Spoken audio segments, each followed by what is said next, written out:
First of all, I want to make sure, as I said before, that you know how to find your feedback that I leave on your assignments. One way you can do that is to go into the assignment, and after you have submitted and after I have left feedback, you will see some information over here. That is not the only place that you can see feedback. You can look at the rubric feedback. It will open up this page for you. You'll see the rubric that I will leave, and if a peer reviewer has made any kind of comments or markings in the rubric in their evaluations, you'll also be able to click on this arrow here to switch between the reviewers. So you can read here. Sometimes I'll leave comments. You can see how I mark through it and that kind of thing. So that's one way. And to get out of that, you can click on that here. The other way, once you're in the assignment, you can look for this view feedback link.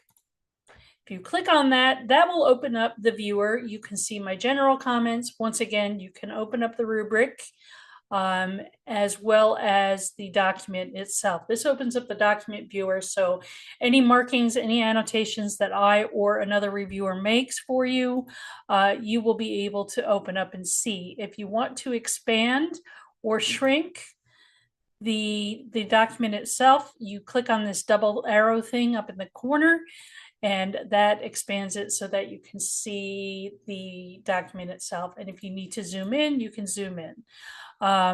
So there are several types of markings that I tend to use. If I use a marking here on the side, it's usually I'm making some kind of comment on the paragraph itself. You see that it's linked to this comment here. I see that you've admitted to using generative AI. Since it is for the purpose of having an example for this assignment, I'll allow it.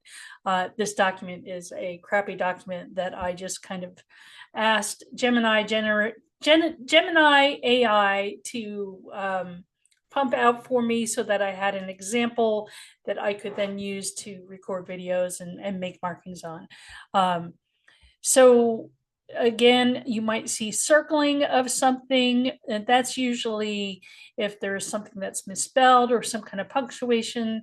And if there's a comment, you will be able to find it over in the side. Sometimes I highlight things. It might be a good highlight, it might be a bad highlight. If it's something really good, usually anything that's marked or flagged with green is usually pretty good. Red, it's something you should really pay attention to. And yellow is, it really depends. If I need to explain it, I'll explain it again in the comments area.